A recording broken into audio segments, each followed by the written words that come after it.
In the 2006 World Cup final, Zinedine Zidane ascended to the pinnacle of European and world football for the second and final time. But within a few short moments, everything disappeared. Was it a surprise or expected? Especially when we delve into his footballing career. A career that transcended the obsession with stats. A career that gave a new understanding of footballing stardom. The career of an artist who inspired an entire generation. The career of a man overcome by emotions. This is the story of Zinedine Zidane.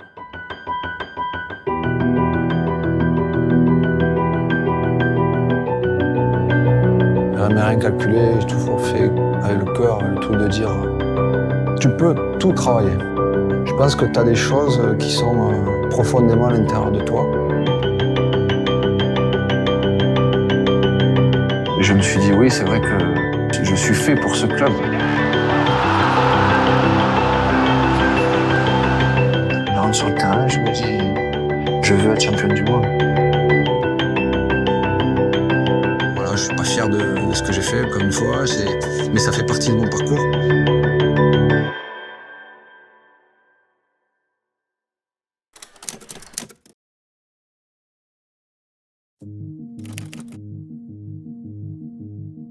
Castellane Marseille, southern France. The youngest of 5 children, was born in 1972 to 2 Algerian parents. His name was Zinedine Zidane. Zinedine, or Yazid as he was called when he was a child, grew up in a district in Marseille which was known for its hardship. Castellane had a delicate social setting filled with several dangerous influences such as drug trafficking and arms smuggling. It was easy for a young child to be swayed, to be influenced by the darkness, but Yazid had a strong family that protected him at all times. His father Ismail was a strict but fair man. Zinedine talked about his father Ismail and said, "My father taught me everything, but most of all, he taught me the value of respect." This helped him focus on his newly found passion, which was football. In the uneven streets of Marseille, Yazid acquired his world-class technique.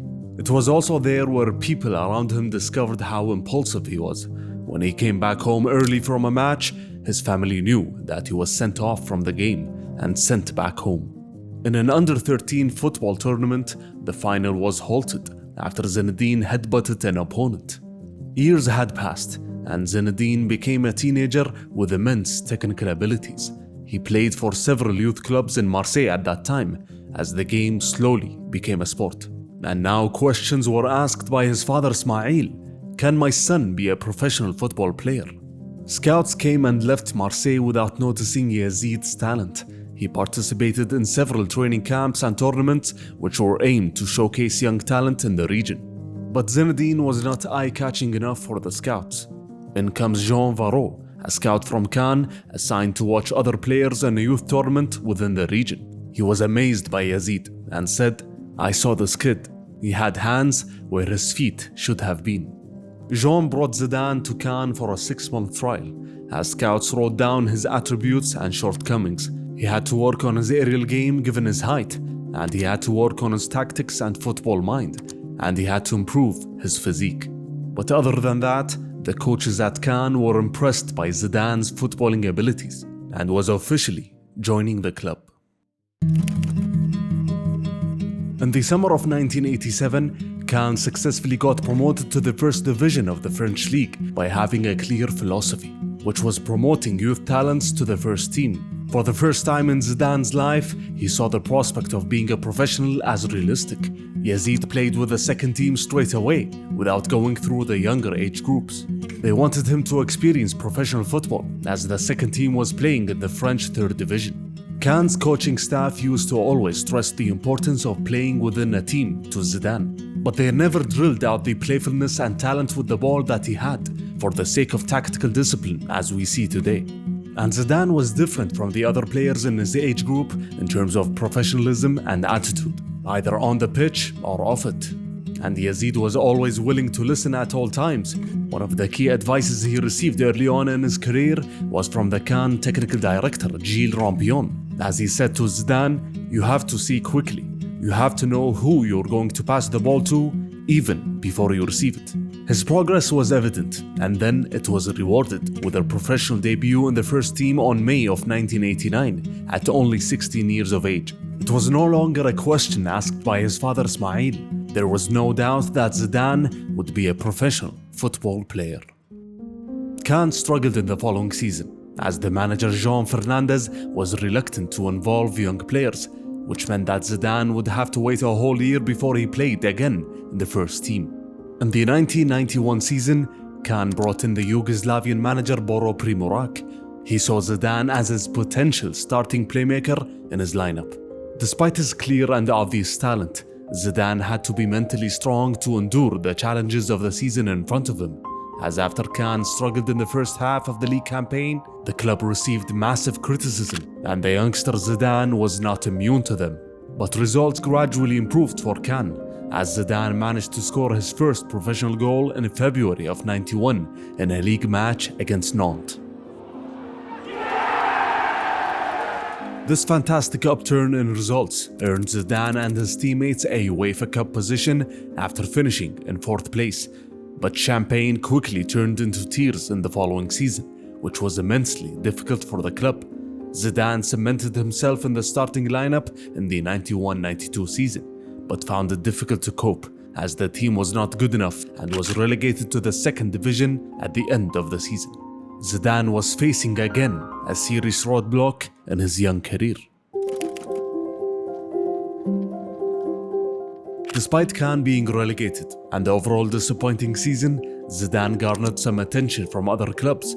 Marseille had secretly agreed a purchase priority on Zidane a year prior, but the Marseille directors no longer seemed interested in the player after the season he played. The Marseille manager Raymond Gotaz at that time saw that Zidane was too slow. The head of the training academy at Cannes, Gilles Lecombe, didn't want to see Zidane stay in the 2nd division, as he just turned 20 at that time and that may slow down his development. But the club faced difficulties in selling Zidane at the right price. Lecombe started to make some calls. He first called Monaco manager Arsene Wenger, who said that Zidane didn't improve in his last season and declined the offer to buy him. No club was willing to pay the 6 million francs that the Cannes president was asking for young Yazid, which was only around $1 million at that time. Bordeaux came to Cannes to buy 2 players, Jean-François and Eric Guéret. They eventually left with a 3rd player, which was Zidane. He only cost them 3.5 million francs at the end. Bordeaux had just gone up to the 1st division after they were relegated because of financial implications, but were now ready to rebuild the team yet again. Bordeaux's manager Roland Courbet helped Zidane to adapt to the new environment, and he was also the first to nickname him Zizou. At Bordeaux, Zidane would form a strong footballing partnership with the striker Christophe Dugarry and fullback Vicente Lizarazu, as the French trio succeeded together to qualify to the UEFA Cup in the last match of the season, while Zidane had his best goal-scoring season of his career, as he scored 11 goals in all competitions. You could clearly see an early version of Zidane's trademark style and playmaking.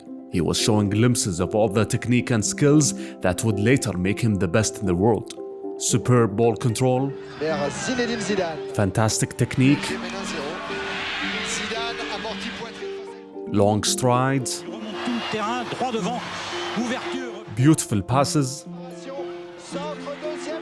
and even long efforts on goal, which reflects huge confidence in his abilities. It was only a matter of working on his fitness, as he didn't complete the majority of the matches in his first season with the club. Zidane continued to develop in the following season and had a good showing in his 2nd European competition participation. He also added a new skill during that season, direct free kicks, as he scored a beautiful free kick against the German keeper Oliver Kahn.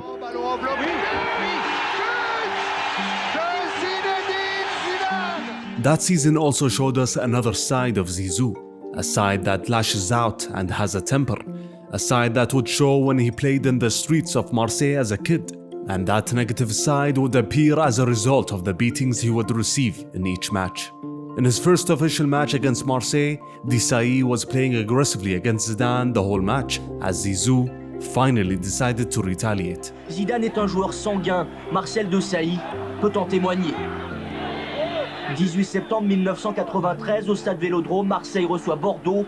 The manager Kobe tried to channel this negative energy of Zizou in a positive manner, and that helped Zidane deliver good performances throughout the season, as he won the French League Young Player of the Year award and earned his first official cap for the national team at 22 years of age. He entered as a sub, with Les Bleus losing by 2 goals against the Czech national team, and delivered a debut for the ages. Zidane peut-être. Ah oui, bien joué. Passement de jambe. Attention, frappe. Et but. Oh, celui-là, il est beau. Mais, ça vient tardivement, mais quel beau but. Que dans la conception. Un ballon d'égalisation. Oui. Égalisation. Encore Zidane. C'est le coup de 2. Il m'était jamais arrivé de marquer 2 buts dans un seul match, toute catégorie, que ce soit cadet, minime, espoir, donc 2 buts, c'est bon. Despite the ups and downs for Bordeaux in the 94-95 season, the team still managed to qualify again to the UEFA Cup after winning the Intertoto Cup in the summer of 1995. And if ever there was a period where Zidane garnered real European attention, it would be the UEFA Cup campaign Bordeaux had in the 95-96 season. Despite the struggles of the team in the league, Bordeaux managed to get all the way to the UEFA Cup final. The trio of Zidane, Dugarry and Lizarazu played a huge part in that feat. The attention for Zizou started in an away match against Betis in the round of 16, as Zidane scored one of his most famous goals ever. A été suspendu. Oh, Zidane! But! But de Zinedine Zidane! Une inspiration extraordinaire à la pied gauche de 30 mètres. It seemed that Zizou improved in each European round, as his next match against the Italian champions Milan is considered one of the highlights of his career, as he mentioned in an interview recently. Despite Bordeaux losing the first leg by 2-0 at the San Siro, and after a battle in midfield with Desailly and Vieira, Zidane and co welcomed the Italians for the second leg at l'Escu and managed to deliver a historic comeback. C'est super, c'est bravo, c'est formidable. Hop de Zidane qui allume Monsieur Caca. Ouais, ouais, il est beau en pivot. Gary, si Panucci ne revient pas. Ouh là là, Zidane qui va le redonner à Dugarry dans la surface. Frappe et but. Oh, quel but. Super, là là, quel but de Christophe Dugarry. 3-0 pour Bordeaux. That huge defeat was the first time that the Rossoneri would concede 3 goals in Europe in 11 years. Bordeaux would go on to beat Slavia Prague in the semi-finals to set up a final against German side Bayern München. Both Zidane and Dugarry were suspended for the first leg, as Bordeaux lost by 2 goals in Germany and never managed to come back from that in the second leg, as Bayern lifted the UEFA Cup. Zizou managed to finish the season strongly by scoring 2 goals in the last match of the league season against Nantes, and was voted as Player of the Year in France. He was ready to participate in his first official tournament with the French national team in the summer of '96 and through the European Championship. But Zidane was not effective during the tournament, as he had just come back from an injury sustained in a car accident in the beginning of the year and was not at his best. The French team was out in the semi-final round after losing a long and grueling match via a penalty shootout to the Czechs. Zidane couldn't deliver at the level that was expected from him. It was hard to cope with the criticism aimed at the youngster, who was 24 at that time. He had to wait a little bit longer before delivering his best for Les Bleus. Within the European Championship, Zidane made his intentions clear in leaving Bordeaux. Juventus were interested in Zizou for a while, so after long negotiations, the French club agreed to sell Zidane to Juve for 3.5 million euros only. Zidane chose the squad number 21, which is a reflection of his modesty, as he joined the European champions and never asked for a number that suits his position better. He wanted to fit in quickly. But to fit in at Juve, he had to endure the rigorous training sessions at the Bianconeri. Zizou was warned by his French compatriot and Juve player Didier Deschamps about the exhausting training sessions in Turin and about the importance of maintaining high fitness levels throughout the season. And this is all thanks to the famous physical trainer Giampiero Ventroni, who was nicknamed the Marine in Italy. Throughout the preseason in the summer, Zidane was put through the ultimate tests of fitness and later confessed that he was often at the brink of vomiting at the end of these ruthless training sessions. Though Zidane wanted the challenge, that's why he joined the champions of Italy and Europe, but he struggled to adapt on the pitch in the first few months. He was deployed as a deep-lying playmaker in Marcelo Lippi's formation, and with him in the midfield were Antonio Conte and his compatriot Deschamps in the Juve manager's 4-3-3 formation. Zizou failed to leave his mark. Italian media outlets started to write negative pieces on the failure of the Zidane transfer. La Repubblica even wrote about the Frenchman and said, a cross-country runner thrown into a pack of possessed sprinters. Even his manager Marcelo Lippi dropped Zidane in a match away at Rapid Vienna within the Champions League group stages. Everything changed when Antonio Conte was injured with the national team, which pushed Lippi to change the formation to a 4-4-2. Zidane played in the beginning as a left-sided midfielder, but eventually Lippi found the most suitable position, which was a playmaker behind the two strikers. He was not a traditional number 10, as Zidane would often receive passes deep in his half and would drive forward with the ball into dangerous areas of the pitch. His goal against rivals Inter Milan in October helped erase some of the doubts around his transfer. Zizou would quickly adapt with each passing match, and slowly but surely would prove to be a pivotal player in a team filled with stars. He received the trust of critics and the love of the Juve fans, and helped the team win the Intercontinental Cup against River Plate and win his first ever title in football. He also finally met his footballing idol Enzo Francescoli and traded jerseys with him. I'm not sure what's more valuable for Zizou, the cup or Enzo's kit. Juve went on to lift the UEFA Super Cup as well after beating PSG, but the Bianconeri were aiming for the double just as they did in the previous season, the double of League and Champions League titles. While Zizou was pivotal in Juve winning their 24th Scudetto, the Champions League title was another story. Despite the ever-changing striking options at Juve that season, with the struggles of Del Piero and Boksic with injuries and loss of form as well, Zidane on the other hand was a mainstay in that team behind the strikers, and his first ever career appearance in the Champions League was a huge success. After showing out in the group stage and quarterfinals, Zidane's real arrival as a star in this Juve side happened in his match against Ajax in the semi-finals. After Juve won the first leg away, Zizou had a performance to remember at the Delle Alpi, as the Frenchman showcased all his abilities that night: skill and technique,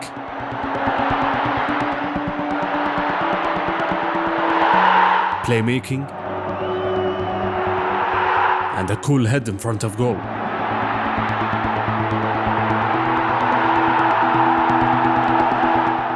It was definitely the match that made Zidane a true star, and the Frenchman recently described this performance as his best in his career. Unfortunately for Zidane, his abilities were not enough to affect the Champions League final against Dortmund, as the Bianconeri lost by 3-1. Zizou was man-marked by Paul Lambert, who succeeded to a degree in neutralizing the Frenchman. Overall, it was a successful first season for Zidane in Italy. He quickly adapted in the best and most difficult league in the world, and he did that without changing his style of play. Zidane would later describe that season as a turning point in his career, and said, "Marcelo Lippi was like a light switch for me. Before arriving in Italy, football was a job, sure, but most of all, it was about enjoying myself. After I arrived in Juve, the desire to win things took over and never left me." Zidane continued where he left off in the following season. With the arrival of Atalanta striker Pippo Inzaghi, Zidane would form a dangerous trio with Del Piero and Inzaghi up front, which was considered the most dangerous trio in the league. That season, Lippi relied on a free-flowing attack rather than a tight defense, as Juve were top goal scorers in the Italian league. Zidane thrived in this formation, scoring 11 goals and provided 15 assists in all competitions within the season.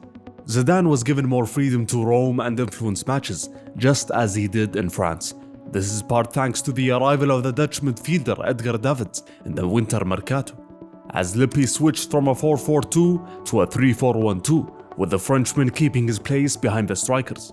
Davids and Zidane had very different styles, as the elegant meets the destroyer, but despite these differences in style, they both shared the same football mind.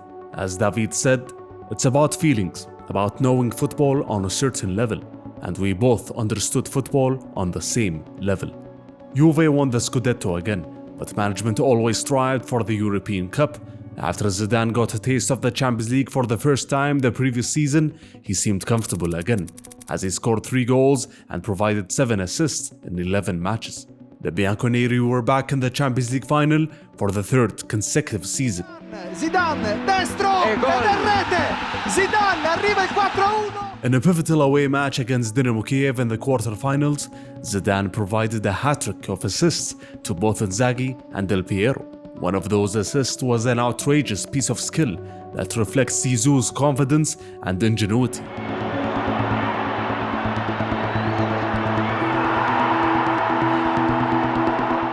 But it was disappointment at the final again, this time against Real Madrid. Zidane faced a trio in the middle of the pitch, which consisted of Redondo, Karembo and Seedorf, whom took turns marking the Frenchman throughout the match. Despite that, Zizou played well, but the Bianconeri lost yet another final, as this time criticism was aimed towards Zizou.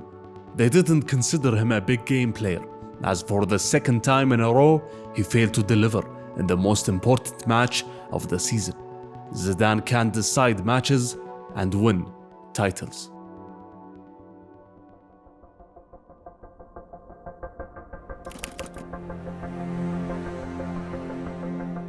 France were hosts of the 1998 World Cup, but far from being favorites. Despite a fantastic record entering the tournament, it was viewed as a flawed team. The final squad announcement was met with criticism.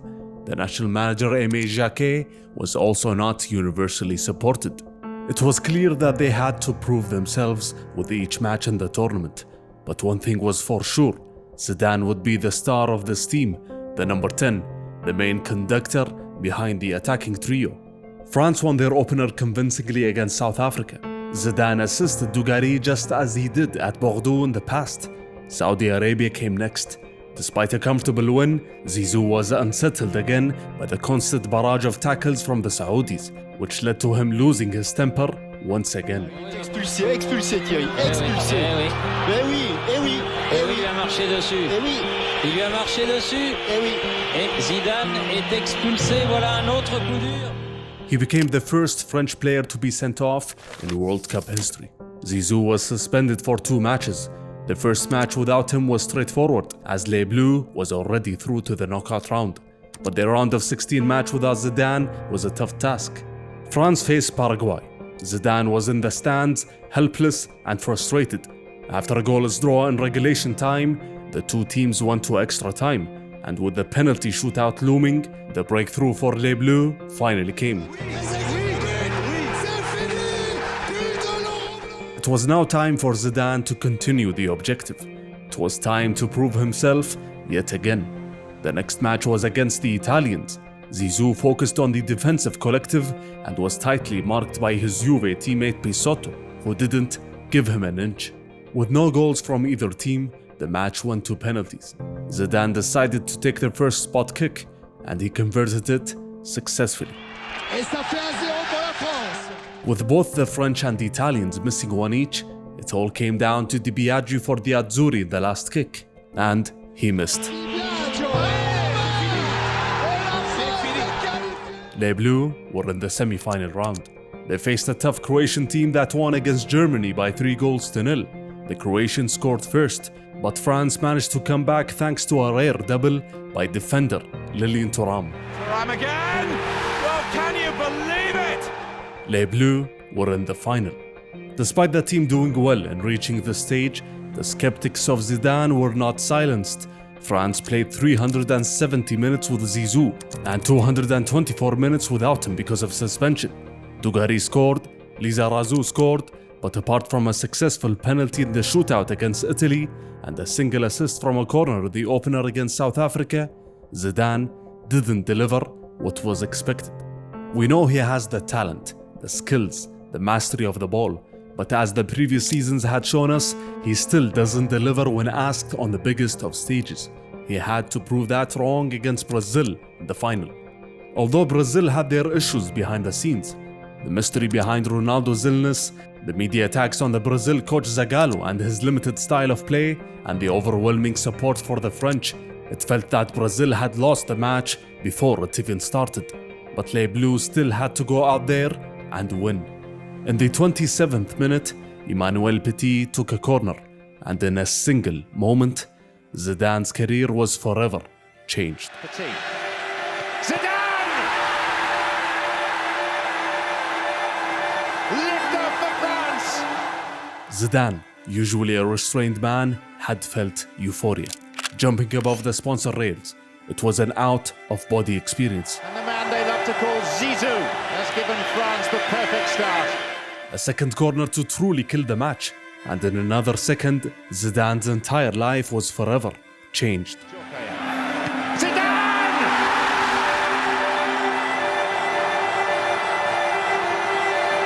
He played with freedom and expressed himself just as he did at Cannes and Bordeaux. He was freed of all the burden. Les Bleus sealed the final with a third goal. They were world champions for the first time in their history. Nobody thought it was possible a month prior. Zinedine Zidane was the man of the hour, the undisputed hero. Because now the World Cup belongs to France, and it does so for the very first time. The party started in the Parc des Princes and continued in the streets of Paris and all around France. Zizou for president was being chanted in the Champs-Élysées. Zidane realized that his days of anonymity were over. 2 goals, 2 seconds, and his life was changed forever.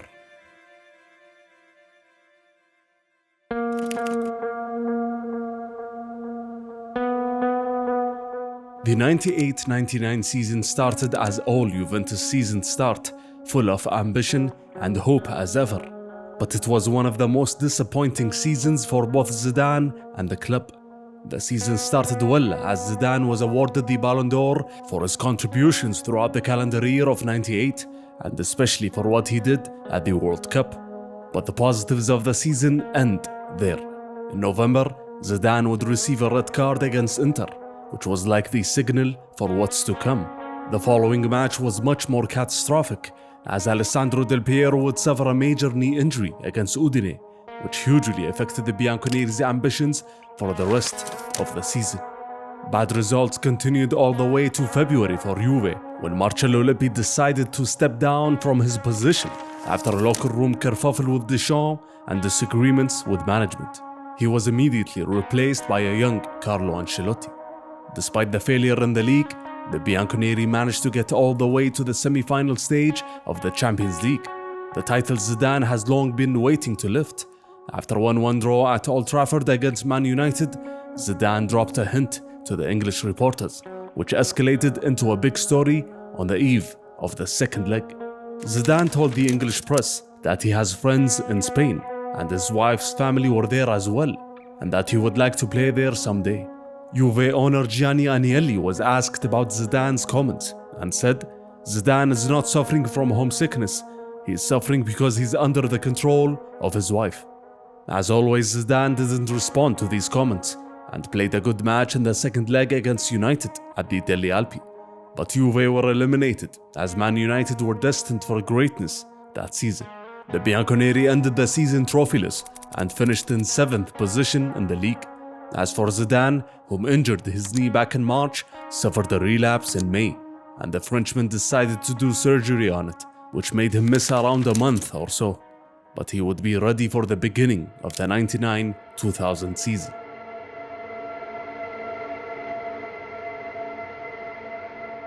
As the new season rolled in, Zidane was caught up in the Italian doping scandal. The controversy started when Roma's manager Zinedine Zidane accused several Italian clubs, mainly the Bianconeri, of using performance enhancers. Zidane's name popped up in the investigation, but he denied all the accusations, and later revealed in 2004 that he only took supplements like creatine and some vitamin injections. Despite this controversy, Zizou remained focused on giving his all for the Bianconeri. The rumors slowly died down as the Frenchman started well, and the team slowly shifted into gear with the dangerous trio of Inzaghi, Del Piero and Zidane.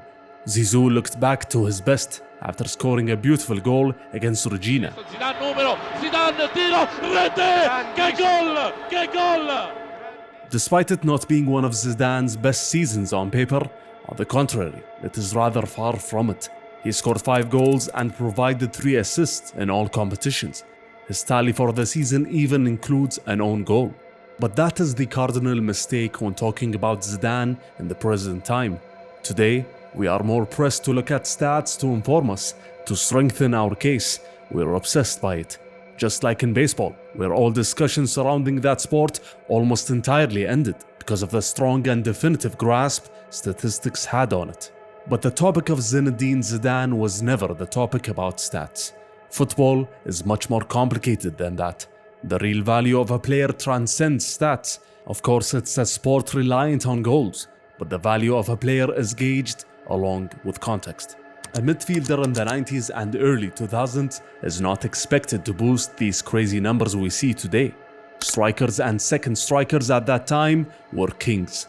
They claim most of the attacking involvement of a team, whether that's goals or assists. Even the term assist was not widely used back then, and was not officially counted when Zidane began his professional career in the early 90s. This is not an excuse or a reason to ignore Zizou's stats, and not another way of saying the cliched phrase of "you had to see it to believe it." Everybody is free to shape their own opinion, but to understand Zidane and his legacy, you have to see it with your own eyes. So, let us see it together. I would like to present to you a match Zidane played away at Parma in January of the year 2000. It was a match between second and third in the league table. Parma were a very strong team, especially in defense, which had Buffon, Thuram and Cannavaro. The pitch was bouncy and in bad shape, the tackles were fierce, and the pressure was huge. This is a match where Zidane had no goals or even a single assist. But don't let that deceive you. Because of Zidane's unique skill and prowess, opponents are gravitated to him unlike any other player. Almost Maradona-esque, he teases with the ball, asking for someone to tackle him, to intercept it. Let's focus on this possession in the first half. Zidane collects the ball after a 1-2 with Pisotto and instantly was pressed by 2 players. He wriggles away brilliantly, only to find the third player barging in. It's his French teammate Lilian Thuram, who was not thinking of Zidane as a friend, nor was he thinking of the upcoming European Championship in the summer, but he absolutely clatters into him with studs up. Zidane got the foul, but he didn't stop there. Even in that moment, he still played the right ball to his teammate in a dangerous position, continuing to do his job without complaints, without crying, and without acting. The match goes on, and Zidane continues on his way. Zidane continued evading stiff tackles and attracting double and even triple markers, but despite that, he still found his teammates in open spaces, handing them goal-scoring opportunities. This is, in a nutshell, Zidane's value. Just like Stephen Curry in the NBA, as he attracts defenders towards him because he's the best shooter in history, which opens up spaces for his teammates to attack and score. Not entirely on the same scale, but Zidane is fairly similar. What makes Zidane unique is that he has an aggressive side as well. Look at this possession. Zidane intercepts the ball, but Cannavaro crashes into him. Zidane amazingly stays on his feet and even gets a cheeky kick in as well. How can a player be so elegant with the ball and also have aggressive moments like these? What's funny is that the ref didn't even whistle for a foul, and the match continued just as if nothing happened. On top of all of this, Zidane still managed to create clear-cut chances that were not converted. Here again, his gravity is pulling defenders out of position. 3 defenders surround him, which opens up space for a pass to Zambrotta on the right side, which in the end leads to a penalty. Does the Frenchman get anything for that on paper? No. Was he a key contributor in that play? Absolutely. An additional 3 clear-cut chances Zidane created for Del Piero and Inzaghi were wasted. Zizou could have easily walked out of the match with a good showing on paper, but he didn't. Did that take away from his value on the pitch? Of course not. This is only a single example of several hundred, which showcases Zidane's value and what the stats fail to reflect. Some historians these days claim that most of Zidane's seasons at club level were average, and that he's more reliant on aesthetics than being effective on the pitch. I agree and disagree with this notion. Yes, some people overvalue Zizou's career today, and yes, he was not always playing at the highest of levels consistently, but who was in that era? Have we forgotten that the best players in the world at that time were fairly inconsistent? Have we forgotten that most world-class players barely gave you 5 years at the top of their game before regressing? It was a different time. Messi and Ronaldo ruined the way we value players from the past. Take your time, watch the film, and judge for yourself. Nonetheless, the season was not different than the previous one, as Juve would suffer again in the spring. They failed to convert these good performances into titles, as they ended the season with a gut-wrenching loss to Perugia, which handed the Scudetto to Lazio on the final day. C'è Calori in destra, Alessandro! Calori! 1-0! In questo momento la Lazio è campione d'Italia! It was one of the worst days in Juventus history, and for Zidane as well. A pass too heavy, a shot too wide, getting tackled left and right under the heavy rains, with football played on a lagoon acting as a pitch. The script was not written for Ancelotti's men that season.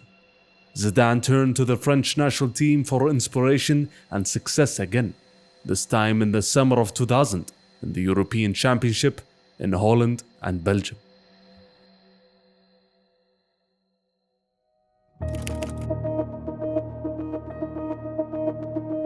Zidane and France were steps away from writing history. Only one side in football history has succeeded in being European and world champions at the same time: West Germany in the early 70s. France wanted to emulate that achievement and looked to have a team which can achieve this feat. Whereas in '98, France relied on a strong defense. In the year 2000, they had a formidable attacking force, as players such as Robert Pires, Thierry Henry, Dugarry, Wiltord, Trezeguet, and Anelka were all part of the squad. The assistant manager in '98, Roger Lemaire, was the head coach this time around and used two systems, the first being a 4-2-3-1, where Zidane played behind Henry and Djokaev, with Dugarry and Wiltord on the wings. The head coach also used a 4-3-1-2 sometimes, with Zidane behind the quick attacking duo of Anelka and Henry, and with three defensive midfielders behind him for support. This tournament was special, as it was somewhat a battle of number 10s. Francesco Totti, Dennis Bergkamp, Rui Costa, and Zidane all played well throughout the tournament. The European Championship also proved to be the Frenchmen's finest showing on the international stage. After passing the group stage, France faced Spain in the quarterfinals. Zidane was on top of his game, passing and dribbling and scoring a fantastic free kick to help France pass through to the next round. That's Zidane! Oh, it's a goal for France! Zinedine Zidane! But his best showing was no doubt against Portugal in the semi-final stage. It was a prototypical Zidane performance: elegance, control, skill, playing to the fans. He even participated in some hard defensive tackles. All of this under pressure, as France were behind by a goal after the first 20 minutes. The match extended to extra time following a Thierry Henry equalizer in the second half. Zidane managed to score the golden goal in the last minute through a penalty. The final was set: Italy versus France. It was not the best match for Zidane, as the Italian defense was tough to crack, and he was effectively marked by Dimitri Albertini. France needed speed on the wings to neutralize the Italian defense, and Henry was electric. Zidane had to drop deep to receive the ball and try to influence the match. Despite that, he managed to create some dangerous chances. France won thanks to another golden goal, this time through Trezeguet. Zidane was a European champion. His international accolades were complete, and maybe he finally silenced his last set of critics. He had delivered on the biggest of stages yet again.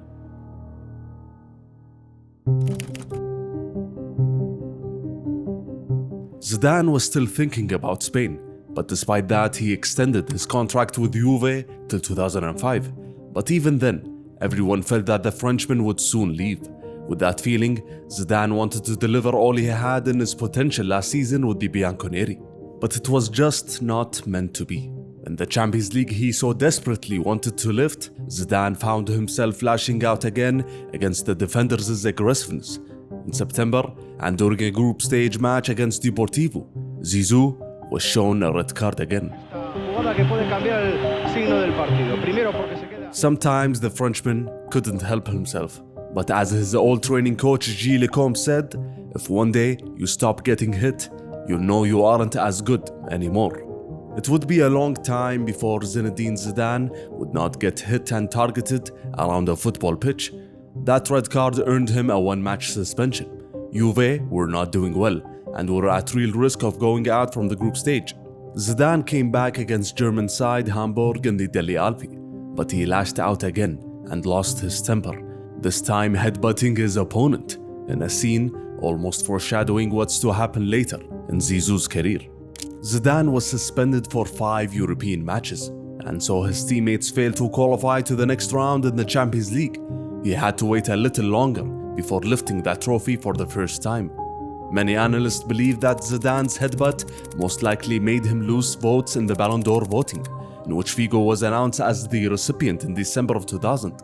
Nevertheless, Zidane was recognized by FIFA as Player of the Year. During that season, and specifically in the UEFA Gala Awards in Monaco, Zidane was in attendance.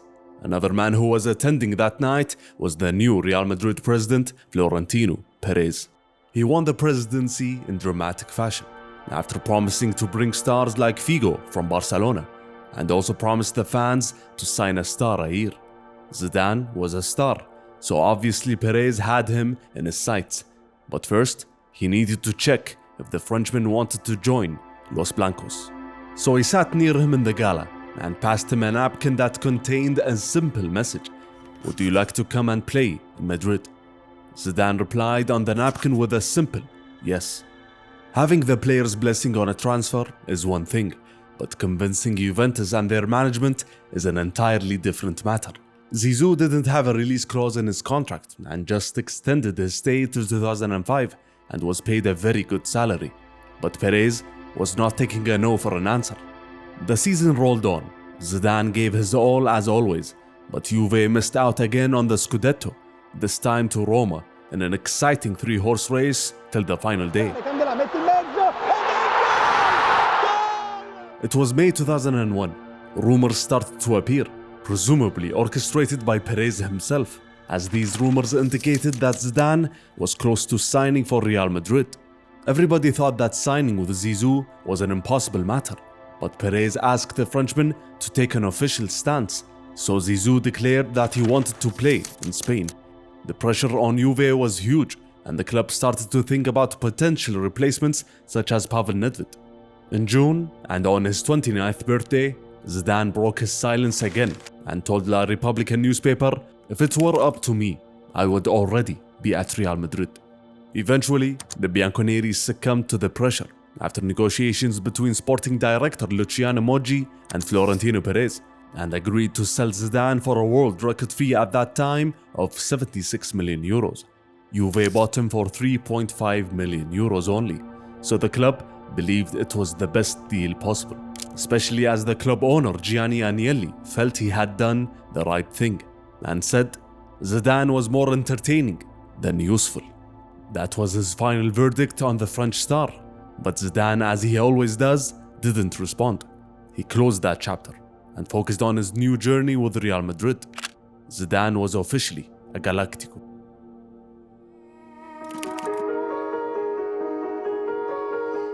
Playing with the Italian giants Juve is one thing, but being a Galactico at Real Madrid in that moment of time was levels above anything that Zidane experienced in the past in terms of fanfare and media attention. Attention that Zizou didn't like.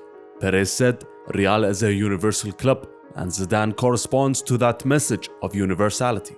Nobody expected the size and extent of the phenomenon of Zizou arriving at Madrid. Media and fan frenzy all around the city, and Real launched a major communications campaign around their new star, with 200 journalists in attendance for the unveiling. It was an exceptional event. Zidane, modest as ever, chose the number 5, as the number 10 was already taken. It was the number he wore 14 years prior at one of Marseille's youth clubs. That kid that didn't attract the attention of scouts was now a Real Madrid player. But the first few months were not easy for Zidane. He was not comfortable with this type of crazy attention around him. Additionally, the anti-Madridism was spreading around the other Spanish clubs. Real was considered the enemy to be beaten at all costs, an opponent too rich, too pretentious, that needed to be brought back to earth. And it worked. The pressure on Los Blancos and the Zidane at Euro 96 said, "There is no doubt about Zidane's quality, but all of the demands on him make it hard for him as a person. In Spain, everything related to Real Madrid is important, to a much greater extent than in Italy. So when the best player in the world arrives, it's crazy." 15th position. This is despite Zidane scoring in 4 consecutive matches for the first time in his career. What made matters worse was Madrid winning their opening 4 Champions League group matches without the Frenchman, who was suspended for 5 matches from the previous season. Media criticism was at an all-time high, and some felt that Zidane didn't adapt to the manager Del Bosque's system. Zizou replied and said, "I understand the fans' expectations, but I've only been here for 2 months. I signed for 4 years, and not 2 months." The Frenchman needed time to adapt and focus. He also admitted to not being in the best shape possible, so he worked extra hard in training and built some chemistry with his teammates. Slowly but surely on the pitch, and Madrid were taking full advantage of that, jumping all the way to the top of the league in the second half of the season, qualifying to the quarterfinals of the Champions League and the Copa del Rey final. The manager Del Bosque felt relieved to see Zidane fit in. Zidane confirmed his happiness and said, "Apart from the French team, Real is the best team I've ever played in. There are so many quality players. It's the team of my dreams. I wanted to play a happier kind of football, and I found it." Zidane. There was talk about Madrid winning it all and achieving the treble, but they quickly faced the harsh reality after losing the Copa del Rey final against Deportivo, and followed that with a poor run in form in the league, as they settled with 3rd position in the end of the La Liga season. One thing was left to rescue Madrid's season: the Champions League. The trophy missing from Zizou's cabinet went to the final to face Bayer Leverkusen at Hamden Park. It was a vastly important match for Zidane. He was determined to finally win it, and said before the final, "I have the inner strength to win this game, and won't accept anything else." Raúl opened the scoring, but Lucio equalized immediately. It was a tough match as both teams had limited chances, until Zidane decided to seal it in his own unique way.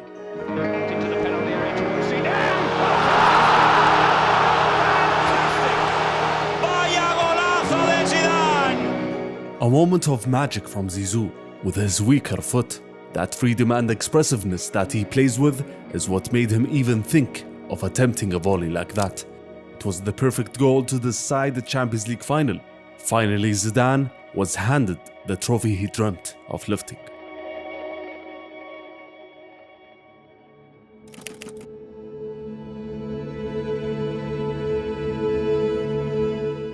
Les Bleus entered the 2002 World Cup as a strong favorite to retain the cup again, but the French coaching team made some huge errors before the tournament co-hosted by Japan and South Korea started. It was a long club season, so long that the Champions League final and the World Cup opener had only 16 days between them. Despite that short gap, France decided to play Zidane in a friendly against South Korea prior to their World Cup opener. That friendly proved to be costly, as Zidane picked up an injury that would make him miss the opening 2 group stage matches. Zidane was absent from the team because of injury, and the camaraderie and spirit of Les Bleus that was there in the past 2 tournaments was missing. Makelele talked about that and said, "The presence of Zidane is important to the squad. He is reassuring. We only saw him every now and then. It was as if he wasn't there." Nevertheless, everybody expected France to pass through the group stage easily. Senegal faced them in the opener. Zidane was watching helplessly from the bench, just as he did in the '98 World Cup. But this time his French teammates couldn't get the job done, as they lost by a single goal against the team from West Africa. This wasn't supposed to happen. The next match saw them play a goalless draw against Uruguay. Henry was sent off. which complicated matters. Zidane came back for the last group match against Denmark. Les Bleus needed to win by a 2-goal margin to secure qualification out of the group. Zidane was not fully fit, but determined to get the job done. He showed flashes here and there, but it was not good enough. France lost by 2 goals and were out of the competition without scoring a single goal. France were the first defending champions to go out from the group stages since Brazil in 1966.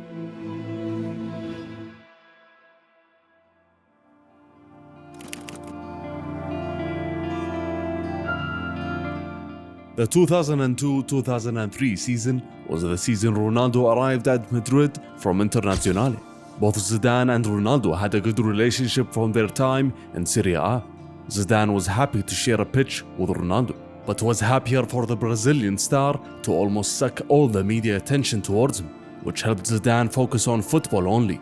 Zidane and Madrid continued picking up trophies that season, as they won the European Super Cup and the Intercontinental Cup, but the battle for La Liga was very tough, as they faced fierce competition from Real Sociedad, whom were the surprise of the season.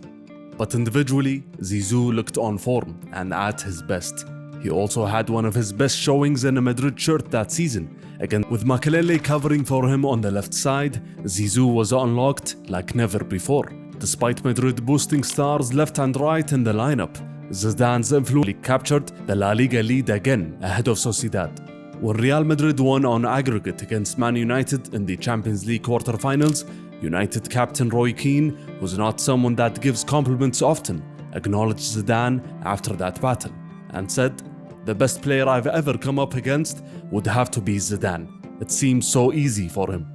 But Zidane and Madrid couldn't pass the hurdle of Juve in the semi-finals. It was an emotional return for Zizou to Italy and to the Delle Alpi. His replacement at Juve, Pavel Nedved, was having an exceptional season.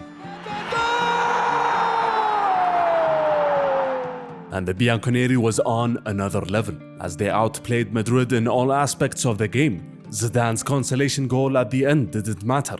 It was a shock for Spain's media outlets. But Madrid had shown flashes of mediocrity in some matches that season. But nonetheless, the team managed to win La Liga, as Zidane politics opened up many cracks within the team. Del Bosque was surprisingly fired. Hierro didn't have his contract renewed after serious arguments with the directors, and Morientes was sent out on loan despite him being a fan favorite. And finally, the nail in the coffin which sealed the fate of this team was the decision to sell Makelele and bring in Beckham, which was in line with Perez's philosophy of turning this team into a marketing and financial machine. Thus, the following season started with a lot of question marks for Zidane. Carlos Queiroz was appointed as a new manager, a man who had no experience dealing with stars. The balance of the team was broken. Zidane tried to intervene into managerial matters and take his stance, but Perez only understood football in terms of how much these players are bringing in money for the club. He didn't have the footballing experience at that point of time to understand Zidane's point of view. But the results proved the president right at first, as Madrid played well. Zidane was also in very good form, but these positive results were not supposed to last all season, as this team was not constructed to last the whole campaign. At the halfway point, their season took a huge turn, and their form took a huge dip. The ups and downs of that season was showcased in their 2 legs against Monaco in the quarterfinals of the Champions League. The first match at the Bernabéu showcased Madrid and Zidane at their best. Zidane dazzled in midfield, scored a goal, and assisted Ronaldo as well, as Madrid won by 4 goals to 2. The bad side of Madrid was evident in the second leg. Tired legs all around the pitch, Monaco capitalized, as the Madrid loanee Morientes came back to bite his former team, and then Juli scored the decisive goal to kick the Spanish champions out of the competition. Zizou also displayed 2 sides of himself that season. An example of both these sides came against the same team, which was Deportivo. In the first match in December, Zidane was dictating everything in the match. His second encounter against Deportivo at the end of the season in May, Zidane was physically shattered and received 2 yellow cards in the first half and was sent off for the 12th time in his career and for the 2nd time in a Madrid shirt. This inconsistency of the whole team cost Madrid, as they ended the season trophyless and exhausted. Zidane talked about that period and said, "It was the worst time I've had at Real. Physically, we couldn't do it anymore. We'd lost everything in a month and a half."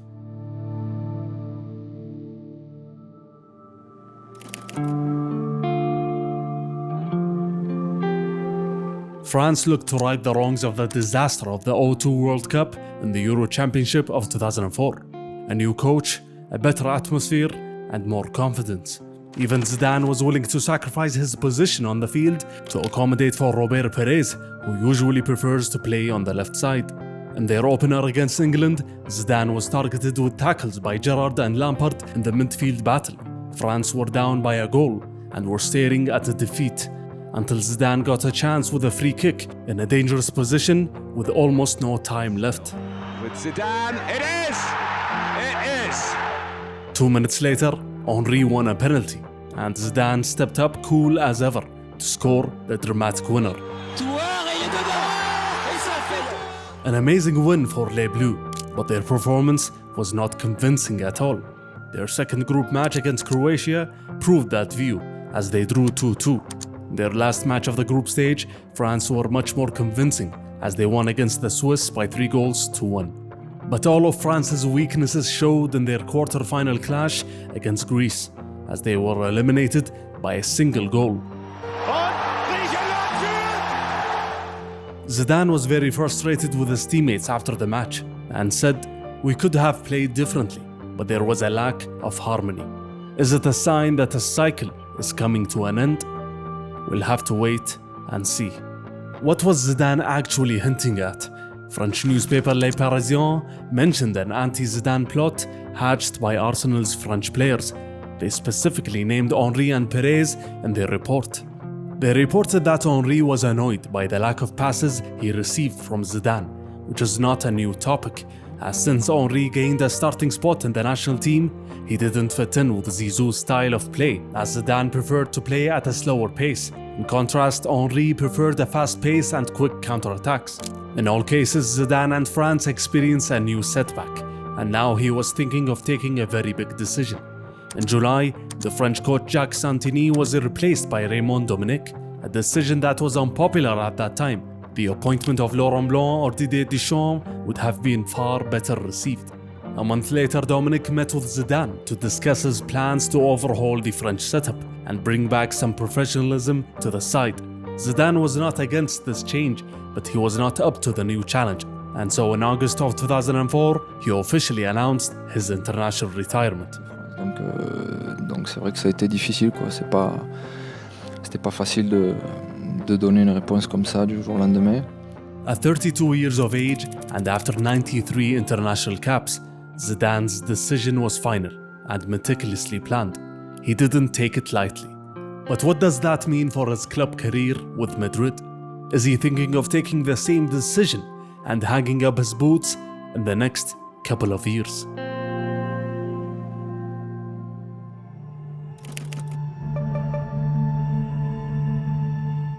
Florentino Perez was re-elected as president, and Madrid continued on their star-a-season philosophy with the arrival of Michael Owen, but the balance of the team was not solved. Despite that, Zidane was still happy at Real Madrid. He extended his contract until 2007 and was even offered the opportunity to be a lifetime ambassador for the club. Zidane said, "It feels as if I arrived only yesterday. I still want to play for Real for a very long time." But the 2004-2005 season would be a disappointment again for Zidane at Madrid. The new manager Jose Antonio Camacho had some harsh words for the Galacticos and said to Zidane, "You have to stop all this fussing about and play one-touch football." Zidane didn't take offense from that. He saw that it was a positive that someone would be harsh on the players, because in reality, they actually needed it. Madrid didn't start the season well.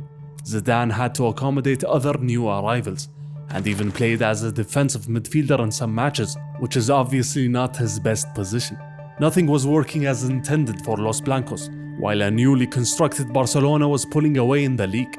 During the season, Real Madrid tried 3 managers, the last one being the Brazilian Vanderlei Luxemburgo, who had the chops to manage the stars in the squad.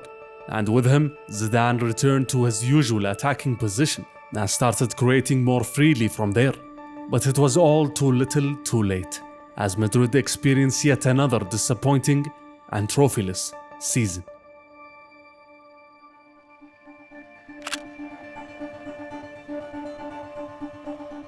These dreadful seasons with Madrid created a void within Zidane, a void he wanted to fill by reversing his decision to retire from Les Bleus in August of 2005. Dire pas un mot sympa, mais qu'il y a que les cons qui changent pas d'avis. Donc voilà, aujourd'hui j'ai changé d'avis et je suis fier de le faire. The announcement was surprising because Zidane was not a man to go back on decisions, but he was persuaded to come back thanks to the French coach Raymond Domenech, who visited Zidane several times in Madrid during the season and told him that he was counting on him. French captain Patrick Vieira also had a hand in his return, as he helped convince both Thuram and Makelele to come back as well. But Zidane had some clear terms for the coach. He would only play in specific positions, either behind the strikers or on the left. He will never play on the right. In return, Zizou would comply with Domenech's terms that he set when he took over the national squad. Zidane talked about his decision and said, "I needed the France team. It's not about calculations. I worked on my desire, my soul, and what's deep within me." Zidane didn't want to have any regrets about the national team that gave him the best moments of his career. For months, he would suffer as he watched France play poorly in the World Cup qualifiers. Les Bleus were in trouble as they won only 2 out of their first 6 qualifier matches. So Zizou would return in a tough situation with a clear goal, leading France to the World Cup. His first match back was a friendly against Ivory Coast. Zidane said that he was more emotional that day than when he played his first match for Les Bleus in '94, and said it was like I'd gone back 11 years. And that emotion showed on the pitch as he uncharacteristically missed some passes but received huge support from the fans, whom were excited for each touch of the ball. And once he settled and became comfortable, the Zidane we knew very well on the international level was back.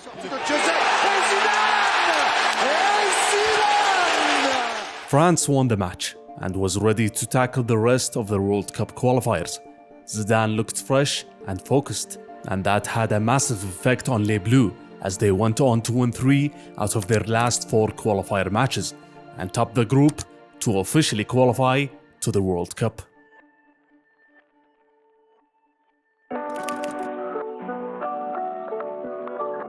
Zidane was back in Madrid nursing an injury and needed some time off to recover. He came back just in time for the Clásico against Barcelona at the Santiago Bernabéu, a match that saw a humiliating loss and a symbolic end for the Galacticos project. The Brazilian manager Luxemburgo couldn't do anything to fix this team, and despite Zidane playing well on the pitch after scoring his first career hat-trick in January against Sevilla, things were not clicking for Real Madrid in yet another season. In February, President Florentino Perez announced his resignation. It was a surprise for everybody, and especially for Zidane, who paid his tributes to Perez and said, "Signing for Real is one of the best things that's ever happened to me, and without him, I wouldn't have been able to." Weeks later, Real Madrid were knocked out of the Champions League by Arsenal. Zidane was struggling to stay motivated in training, and for the first time in his career, he was not enjoying football, as Madrid were facing yet another trophyless season. So on the 25th of April, Zidane took another big decision and announced that he was to retire from football after the World Cup. He said, "It's a decision I've been thinking about carefully, and I had to take it before the World Cup. It's something that's been in my head for a while, and I wanted to get it off my mind. I don't want to start the third year knowing that I won't be able to do better than I've done in the past." Now Zidane was focused on his last 3 matches with Madrid and the World Cup, and said, "Let's hope I'll get to play in 10 more matches." When he said 10 more matches, he meant 3 matches with Madrid and 7 with France. But 7 matches with Les Bleus meant getting all the way to the World Cup final. Zidane was thinking of a legendary ending while holding the greatest prize in the world of football. But his decision to retire was met with criticism.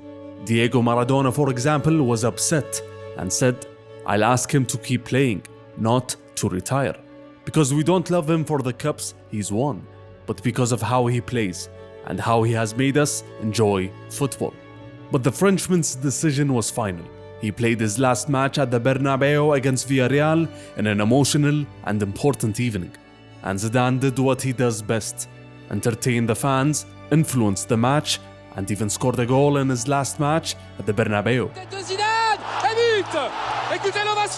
Before the end of the match, Zidane was substituted. He tried to remain calm, but even the moment was too much for him.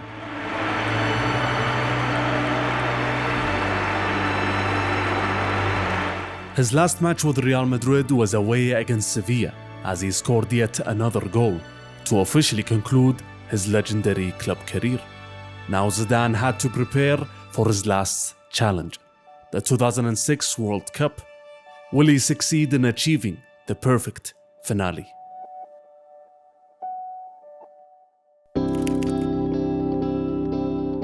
Everybody loves a fairy tale ending, and Zidane's career deserves it. But was that really on the table for France and Zizou at the 2006 World Cup? Despite this group of players' past achievements, the press had doubts about Zidane and his teammates' ability to rise to the occasion again. Especially Zidane. He played his last season with Madrid nursing a niggling injury and was experiencing fatigue, which is normal for a player that far in his career. Even Zidane's relationship with his France coach Raymond Domenech was not good, as they were never agreeing on footballing terms. But in the end, all differences were pushed to the side for one common goal: to play in the World Cup final, which was something Domenech kept repeating all the time to his team. But their start was disappointing. A goalless draw against the Swiss national team, and then another draw against the South Koreans. Zidane was not decisive. He was frustrated, especially after receiving his second yellow card of the tournament against South Korea, and was banned from the last group match. Domenech decided to sub him out before the end of the match. Zidane left the pitch looking furious, refusing to look at the coach or even the bench. Les Bleus had to win against Togo to go through, and they succeeded in scoring 2 goals without reply to go through as runners-up of the group.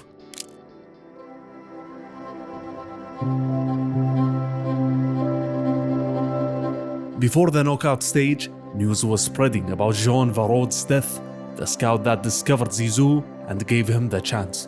Zidane didn't comment, and as always bottled up his emotions and focused on the next match against Spain. Each match could be the last for Zizou, but he was determined to get to the final and delay his retirement as much as possible.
It was official. The last match of Zidane's professional career will be the World Cup final, a feat not even the greats of football in the past had achieved. It was an exceptional way to end a legendary career. The Italians were waiting for them in the final, the team that was looking for revenge after their loss in the Euro 2000 final. Gattuso was tasked to mark Zidane and said before the match, "You can't stop Zidane. That's not what I'm planning to do. I'll need to be lucky." The Azzurri conceded only 1 goal all tournament and were a very tough side to beat. But all the indicators pointed towards this being a fairy tale ending for one of the greats of the sport. But as we have learned in the past with this game, football can be unforgiving at times.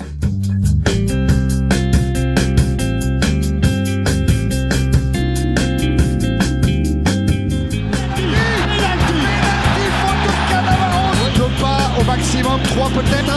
C'est parti, la palenca. Est-ce qu'elle est dedans? Elle est pas dedans. Elle est pas... Oui, elle est dedans. Pronto ad andare Pirlo, il secondo palo, il pallone arriva.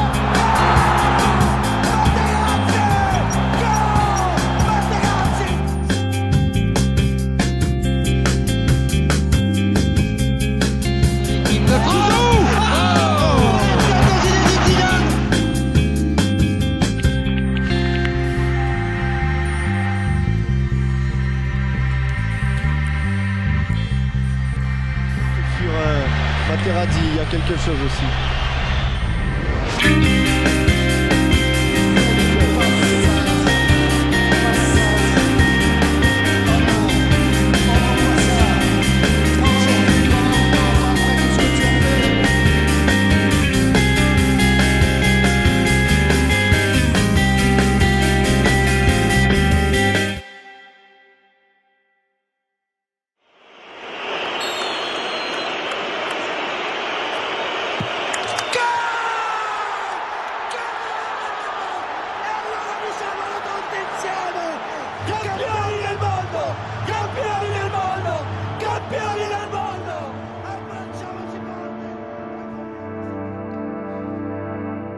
Vous pouvez les redire ou parce que tout le monde a envie de savoir ce qui a été dit.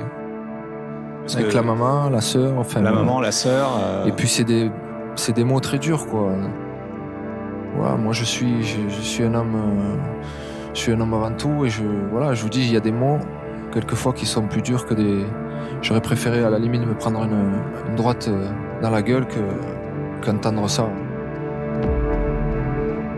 Ça, je tiens à le dire haut et fort, surtout parce que c'est vrai que ça a été vu par 2-3 milliards de téléspectateurs et des millions d'enfants qui ont regardé ça. Forcément, auprès d'eux, je m'en excuse et je le dis haut et fort. Vous excusez auprès d'eux, mais est-ce que vous regrettez réellement de l'avoir fait en tant qu'homme face à un Non, mais justement, adversaire ? En fait, je peux pas regretter mon geste parce que regretter mon geste, ça voudrait dire qu'il avait raison de dire tout ça. Je peux pas dire ça. Je m'excuse auprès de tous les enfants et de toutes les personnes qui ont vu ce geste parce que c'est des gestes qui sont pas tolérables. Regretter ce geste, ça veut dire qu'en fait, il avait raison de dire ce qu'il a dit. Et non, il n'a pas raison de dire ce qu'il a dit. Surtout pas. Maintenant, je vous dis, mon geste, il est pas pardonnable. C'est pas ce que je suis en train de vous dire là. Je dis juste qu'il faut sanctionner le vrai coupable. Et le coupable, c'est celui qui provoque. Merci au football et merci à tous les gens qui ont pu soutenir cette équipe de France et qui m'ont bien sûr par la même occasion soutenu.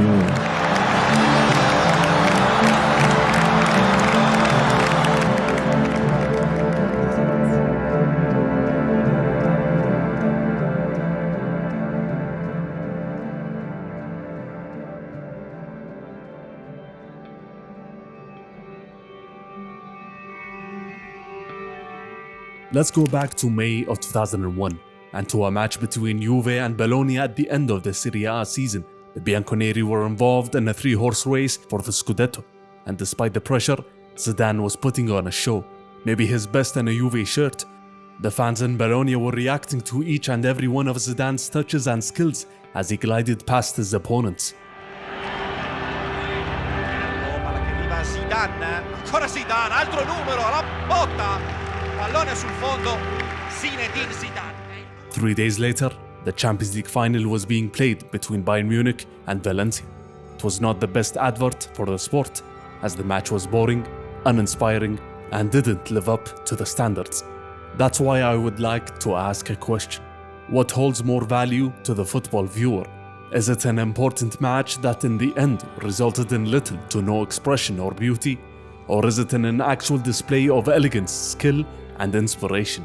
In a world where tactical discipline and athleticism are key factors, if a player wanted to contribute to a team, the freedom and expressionist style of football Zidane showcased could no longer be replicated.